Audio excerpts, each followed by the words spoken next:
कर्पूरगौरं करुणावतारं संसारसारं भुजगेन्द्रहारं सदा वसन्तं हृदयारविन्दे भवं भवानी सहितं नमामि। भवानी शंकरौ वन्दे श्रद्धा विश्वासरूपिणौ याभ्यां विना न पश्यन्ति सिद्धा स्वान्तस्तमीश्वरम्। वसुदेवसुतं देवं कंसचाणूरमर्दनं देवकी परमानन्दं श्रीकृष्णं वन्दे जगद्गुरुं। श्रीकृष्णं वन्दे जगद्गुरुं। कृष्णाय वासुदेवाय हरे परमात्मने प्रणतक्लेशनाशाय गोविंदाय नमो नमः। गोविंदाय नमो नमः। भगवान श्री गोविंद की अतिशय कृपा से यह गीता ज्ञान का विशेष सत्र आज निरंतर निर्बाध गति से आगे की ओर बढ़ रहा है और हम सभी उत्साहपूर्वक इस सत्र में नित्य निरंतर उपस्थित होकर भगवत गीता ज्ञान के अमृत का पान कर रहे हैं। इस सत्र के आरंभ होने से पूर्व मैं ज्ञान के स्वामी भगवान शंकर को माता पार्वती के सहित कोटि प्रणाम करता हूँ। वह हमारे ज्ञान को विस्तृत करें और ऐसी कृपा करें कि हम भगवत गीता ज्ञान की व्याख्या करने में सक्षम हो सकें और जो श्रद्धालु उपस्थित हैं उन सभी को भी गीता ज्ञान के समझने की सक्षमता प्रदान करें। तो कल का जो श्लोक था उसके आगे की ओर हम बढ़ना चाहेंगे। कल तक हमने 13वें अध्याय के प्रथम श्लोक पर अपनी चर्चा केंद्रित की हुई थी और कल इस अध्याय का जो श्लोक संख्या 1 है उस पर विस्तार से चर्चा हुई थी। तो आज का जो विषय है वह 13वें अध्याय का श्लोक संख्या 2 है। श्री भगवान ने कहा, क्षेत्रज्ञं चापि मां विद्धि सर्व क्षेत्रेषु भारत। क्षेत्रज्ञ यो ज्ञानम तत् यत ज्ञानम मतम मम। यानी क्षेत्रज्ञो ज्ञानम यत ज्ञानम मतम मम। श्री भगवान ने कहा कि हे अर्जुन, समस्त क्षेत्रों में क्षेत्रज्ञ, समस्त शरीरों में क्षेत्रज्ञ अर्थात जीवात्मा भी मुझे ही समझ जान। क्षेत्रज्ञ का जो ज्ञान है वह ही ज्ञान है, ऐसा मेरा मानना है। तो श्री भगवान के कथन को हम आधार मानकर श्लोक संख्या 2 के विषय को भगवान श्री गोविंद की कृपा से व्याख्यापित करने का प्रयास करेंगे और स्पष्ट करेंगे कि श्री भगवान के कथन में क्या तत्व रहस्य है। श्री भगवान ने कहा, इसके पूर्वार्ध में कहा गया, क्षेत्रज्ञं चापि मां विद्धि सर्व क्षेत्रेषु भारत। आज इसके दूसरे श्लोक के पूर्वार्ध अंश में जो श्री भगवान ने कहा है कि सब क्षेत्रों में क्षेत्रज्ञ अर्थात जीवात्मा भी मुझको समझ जान। इस विषय पर यह विषय आज की चर्चा के केंद्र में रहेगा। तो जितने भी जीव हैं, कल की चर्चा में ये कहा गया था कि जितने भी जीव हैं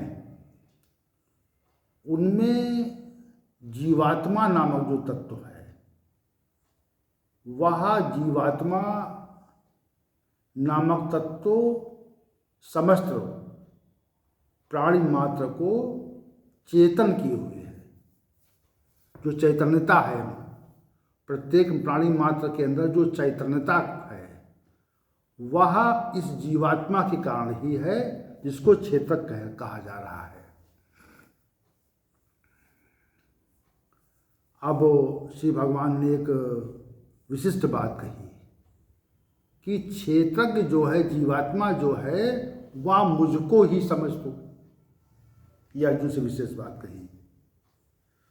तो जो क्षेत्रज्ञ है जीवात्मा के कारण ये शरीर चेतन रहता है। ये बात इसके पूर्व हमने बताई। और दूसरी बात ये है कि जो श्री भगवान का जो कथन है वह ये कह रहा, ये स्पष्ट कर रहा है कि जो जीवात्मा है उसको तू मुझे ही मान। तो यहाँ पर जो जीवात्मा नामक तत्व है उसको श्री भगवान अपना स्वरूप ही बता रहे हैं। अब इस कथन को हम सिद्ध करने के लिए एक श्लोक को लेंगे। श्री भगवान ने कहा ममय वांशो जीवलोके जीवभूता सनातना। ये जो जीव है ये मेरा ही अंश है, श्री भगवान का अंश है। तो श्री भगवान का जो अंश है, जैसे एक पहाड़ है, उस पहाड़ से कुछ पत्थर के टुकड़े हम कहीं ले जाएं तो ये माना जाएगा कि ये जो टुकड़े हैं ये भी उस पहाड़ के ही अंश हैं। ये माना कहीं कहा जाए कि ये जो टुकड़े हैं ये उस पहाड़ से ही आए हैं। वैसे ही जैसे जल है वह अनेक प्रकार की असंख्य नदियों में, तालाब में, कुओं में रहता है, लेकिन उसका जो मूल स्रोत है, जो उसका अक्षय स्रोत है वह समुद्र है। तो जल को समुद्र का अंश माना जाएगा। वैसा ही कोई तत्व है, कोई विशिष्ट तत्व, उससे जब कोई अंश पृथक किया जाता है तो उसका जो मूल तत्व है उस अंश को उस मूल तत्व का ही अंश माना जाता है। जैसे पृथ्वी है तो पृथ्वी से में मिट्टी जो है वह एक अंश अलग कर देने पर भी उसका अंश रहती है। वैसे ही जो ममय वांशोपद है, श्री भगवान ने कहा कि वह मेरा ही अंश है। तो जो कथन ममय वांशोपद से श्री भगवान ने कहा था कि मेरा ये अंश है, तो जो अंश है तो उसी तथ्य को यहाँ पर विशिष्ट रूप से कहा गया है कि क्षेत्रज्ञ मुझको ही जान। क्योंकि जीवात्मा के जो भी गुण हैं वे समस्त गुण उस परमात्मा के भी हैं। तो जब गुणों की बात आती है तो जीवात्मा और परमात्मा एक ही स्वरूप, एक रूप है, उसमें गुणों के अनुसार कोई अंतर नहीं। जैसे इसमें दूसरे अध्याय में श्री भगवान ने जीवात्मा को अविनाशी कहा था कि विनाश अनाशिना पद कहा था, अविनाशी है कि इस जीवात्मा का विनाश नहीं होता। तो अविनाशी जो है वह गुण परमात्मा का भी है। अप्रमेय कहा तो अप्रमेय जो गुण है वह भी परमात्मा का है। नित्य कहा, जीवात्मा में अनित्यता नहीं है, परमात्मा भी अनित्य नहीं है, वह सदा सर्वदा है और सदा सर्वदा रहने वाले तत्व को नित्य कहा जाता है, सत्ता को नित्य कहा जाता है। तो जो नित्य गुण है वह भी जीवात्मा में है। तो ये जो नित्य गुण है ये जीवात्मा का भी है, परमात्मा का भी है। न जायते, वह कभी उसका जन्म नहीं होता। श्री भगवान ने कहा अजोपि सन्नव्यात्मा, मैं भी अजन्मा हूँ। वैसे ही जो जीवात्मा है वह न जायते न मरते, उसकी मृत्यु भी नहीं होती क्योंकि नित्य है वो। यानी ना तो उसका मरण धर्मा है और न वह उसका उद्भव होता है। तो उद्भव और मृत्यु वाला जो गुण है वह भी जीवात्मा में भी नहीं है और परमात्मा में भी नहीं है, वह शाश्वत है। जब से ये सृष्टि है तब से जीवात्मा की सत्ता है और जब तक सृष्टि रहेगी तब तक ये जीवात्मा की सत्ता रहेगी। वैसे ही परमात्मा जब तक सृष्टि है तब तक वो रहने वाला है और तो इस अनुसार जो शाश्वत गुण है वह भी परमात्मा का है और जीवात्मा का भी शाश्वत गुण है। पुरातन जो सृष्टि आज से करोड़ों वर्ष पूर्व हुई और सृष्टि के उद्भव काल में भी जीव था और परमात्मा भी था, तो पुरातन है। अक्लेद है, अव्यय है, व्यय नहीं होता उसका कभी भी, जितनी है उतनी रहती है। जैसे शास्त्रों में जीवात्मा के परिमाण के बारे में, उसके आकार के बारे में वर्णन आता है और वह वर्णन वस्तुतः सत्य है, सत्य आभासित होता है। जीवात्मा के परिमाण के बारे में शास्त्रों ने कहा कि जीवात्मा का जो परिमाण है वह जैसे एक बाल के अग्रभाग के 100 भाग किए जाए, बाल के अग्रभाग के 100 भाग किए जाए और फिर उस एक भाग के 100 भाग किए जाए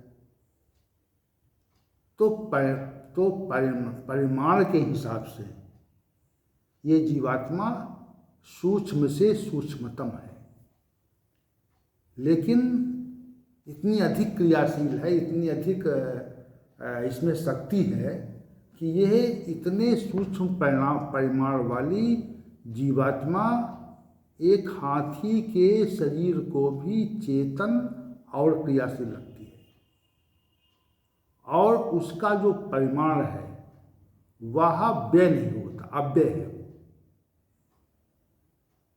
वह परिमाण न तो घटता है न बढ़ता है, तो अव्यय है और सर्वगत है, यानी प्रत्येक स्थान पर सत्ता उसकी है, विभिन्न विभिन्न जीवों में सत्ता उसकी है, अचल है, एक स्थिर है, अदाह्य अचिंत है।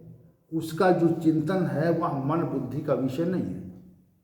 वैसे परमात्मा का भी जो विषय है वह भी मन बुद्धि का विषय नहीं है, तो अचिंत स्वरूप है, वह अविकारी है, उसमें कोई विकार नहीं है। जैसी जीवात्मा इस सृष्टि के आदिकाल में थी वैसी ही वह आज भी है, उसमें कोई विकार नहीं है, उसमें कोई विकृति। जैसे यहाँ की जो वस्तुएं होती हैं उनमें समय के साथ विकृति उत्पन्न हो जाती है। जैसे शरीर है, तो जो शरीर बाल्यावस्था में रहता है वैसा किशोरावस्था में नहीं रहता, जैसा किशोरावस्था में रहता है वैसा युवावस्था में नहीं रहता, युवावस्था का शरीर प्रौढ़ावस्था में नहीं रहता, और प्रौढ़ावस्था का जो शरीर है वह वृद्धावस्था में नहीं रहता। उसका नित्य निरंतर ह्रास हुआ करता है। ह्रास होने के कारण ही इसको विकारी मान लेते हैं कि विकार इसमें है, इसमें परिवर्तन का गुण है, इसमें विकृति है। तो जीवात्मा में भी विकृति नहीं है और परमात्मा में भी विकृति नहीं है। तो ये सारे जो गुण हैं वह जीवात्मा और परमात्मा के एक समान है। जो विशिष्ट जितने भी जीवात्मा में जो भी गुण हैं वह परमात्मा के द्वारा प्रदत्त हैं और प्रदान किए गए हैं। इसी भाव से श्री भगवान कह रहे हैं, क्षेत्रज्ञम चापमाम विद्धि सर्व क्षेत्रेषु भारत। हे अर्जुन, समस्त क्षेत्रों में जो जीवात्मा क्षेत्रज्ञ नाम से कही जाती है उसको मेरा ही जान। इसमें रहस्य की बात कोई नहीं है, ये केवल समझ की बात है। अपनी सत्ता को, जैसे किसी भी अधिष्ठान के अनेक सैकड़ों ब्रांचेस हों, असंख्य शाखाएं मतलब हों, किसी अधिष्ठान की शाखाएं 100 हों, 200 हों, 400, 500 हों, तो उसका जो एक मूल अधिष्ठान का कार्यालय है वहाँ से वो सब संचालित होती हैं। तो जो मूल कार्यालय है वह ये कहता है कि वह जो शाखा है वह हमारी ही है, वह अमुक स्थान पे जो शाखा है वह हमारे द्वारा संचालित होती है, हमारी ही है। वो जितनी भी शाखाएं हैं, जहाँ पर शाखाएं हैं वह सब शाखाएं मेरे द्वारा ही संचालित होती हैं। तो ऐसा कहने वाला जो मूल शाखा का व्यक्ति वो कहेगा ये बात। तो वैसे ही श्री भगवान ने इसी भाव से ये बात कही है कि समस्त क्षेत्रों में जो क्षेत्रज्ञ है, जो जीवात्मा है, वह मुझको ही समझ। इसका अभिप्राय यहाँ पर और समझें आप कि जीवात्मा जो है वह परमात्मा का अंश है, एक मत, और दूसरा वह अनादि है। प्रकृति और पुरुष अनादि है, तो अनादि है तो उसका आदि नहीं है। जब किसी वस्तु का अंश होता है, जिस काल में अंश हो, जिस काल से जो है वह अपने अंश से पृथक होती है, जब अंश से अंशी पृथक होता है। तो ऐसा कहा जाता है कि अमुक काल में ये इसका भाग रहा होगा। तो वैसा जीव के साथ में नहीं कि चूंकि अनादि है, उसका आदि नहीं है। तो ये एक विचित्र सी बात है कि हम जीव को परमात्मा का अंश मानते हैं, परमात्मा का अंश मानते हैं, लेकिन वह अनादि है, उसका आदि नहीं है। तो जब आदि नहीं तो अंश कैसे है? किसी काल में तो ये जीव उस परमात्मा से पृथक हुआ होगा, तभी तो अंश है। और जब वो अनादि है, उसका आदि नहीं है, उसका उद्भव नहीं हुआ है, तो अंश होने का प्रश्न नहीं उठता है। दोनों तथ्य यहाँ पर प्रतिकूल भाव वाले हैं, प्रतिकूल तथ्य प्रकट करते हैं यहाँ पे कि जब जीवात्मा अनादि है, तो जब अनादि है तो उसका अंश कैसे हो सकता है? अंश होने पर एक काल में उसका अंश होता है और उसका उस समय आदि होता है कि आज से आरंभ हुआ इसका। और जब आरंभ नहीं है तो वह अनादि नहीं हो सकती। दोनों गुण हैं, अंश भी है और अनादि भी है। ये विशेष बात है। ये जो संसार के नियम हैं, जैसे शास्त्रों में जो कुछ भी लिखा है, तो शास्त्रों में जो कुछ भी कहा गया है वह अध्ययन से ज्ञात होता है। लेकिन जब कोई साधक साधना के स्तर की ओर बढ़ता है, अच्छे स्तर की ओर बढ़ जाता है, यानी वो साधना में परिपक्व होने लगता है, तो उसके विचार में, उसके अंतःकरण में शास्त्रों की बात प्रकट होने लगती है। देखिए, शास्त्रों में जो कुछ लिखा हुआ है तो वह शास्त्रों में लिखित कथन को हम पढ़कर जान सकते हैं, समझ सकते हैं कि शास्त्रों में लिखा हुआ है, यह व्याख्यान है, ऐसा शास्त्र का मत है। लेकिन जब शास्त्रों को बिना पढ़े हुए जब कोई साधक साधना करता है, तब वह शास्त्रों में वर्णित तथ्य को जान जाता है। तो बिना पढ़े हुए जान जाता है। दो स्थितियां अलग अलग हैं। एक शास्त्र को पढ़कर उसको जानना है, और दूसरा बिना पढ़े साधन यानी तपश्चर्या से उस शास्त्र के सिद्धांत को समझना है। तो कुछ जो साधक होते हैं वे शास्त्रीय विषय को का अध्ययन करते हैं और उसके बाद साधना आरंभ करते हैं। कुछ साधक जो होते हैं वह शास्त्र को बिना पढ़े साधना से शास्त्र के सिद्धांत को जान जाते हैं। एक तीसरी बात और यहाँ पे है, जब हम परमात्मा के आश्रय में जाते हैं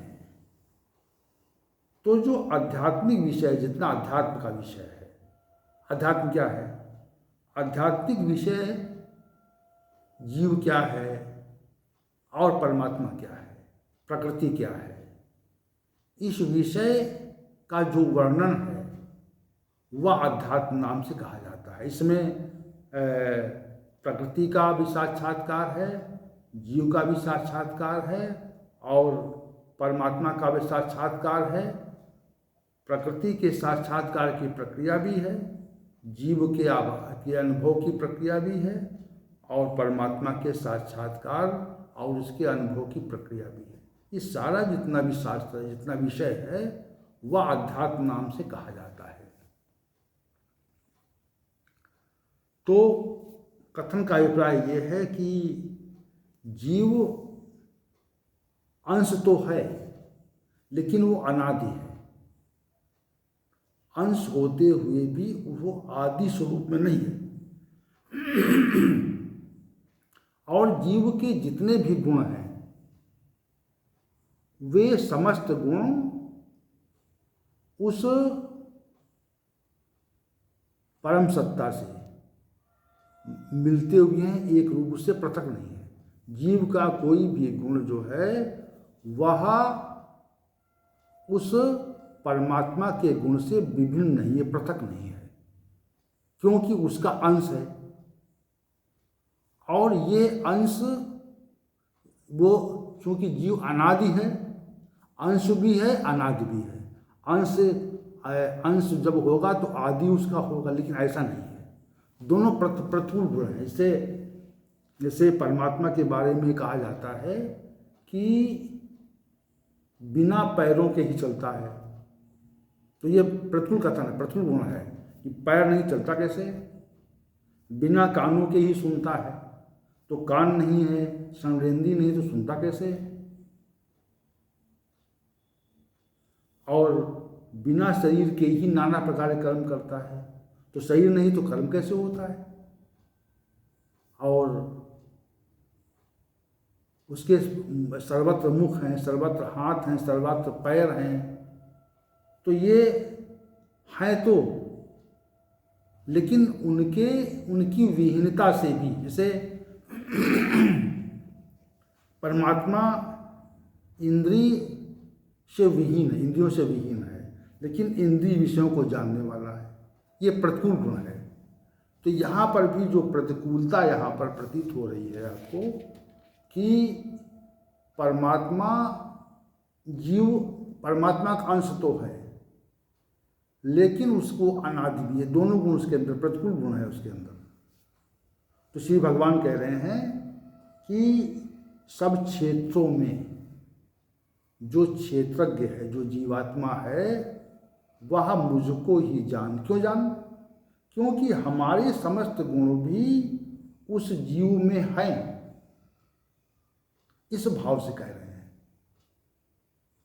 जैसे सागर ये कहे, समुद्र ये कहे कि नदियों में जो जल है वह मेरा ही जल है। समझिए इस चीज को। सागर ये कहे कि समुद्र में, नदियों में जो जल है वह मेरा ही जल है। समुद्र से बादल बनते हैं और तापमान से वर्षा होती है, वह जल नदियों में जाता है और पुनः वह समुद्र में विलीन हो जाता है। तो ये एक प्रक्रिया है। उसी प्रकार जो जीव के जो गुण हैं, जिस जीव नामक सत्ता से ये समग्र प्राणी मात्र चैतन्य है, चेतन है, वह वास्तविक स्वरूप से, वास्तविक उसकी जो वास्तविकता है वह उस परम सत्ता से संबंधित है, उससे विलग नहीं है, उससे पृथक नहीं है।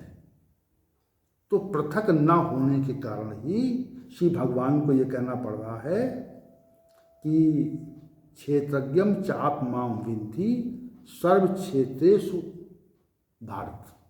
हे अर्जुन, जो समस्त शरीरों में जो क्षेत्रज्ञ है, जीवात्मा है, उसको तू मुझे ही समझ, क्योंकि वह जो क्षेत्रज्ञ नामक तत्व है वह ममय वांशों से मेरा अंश है।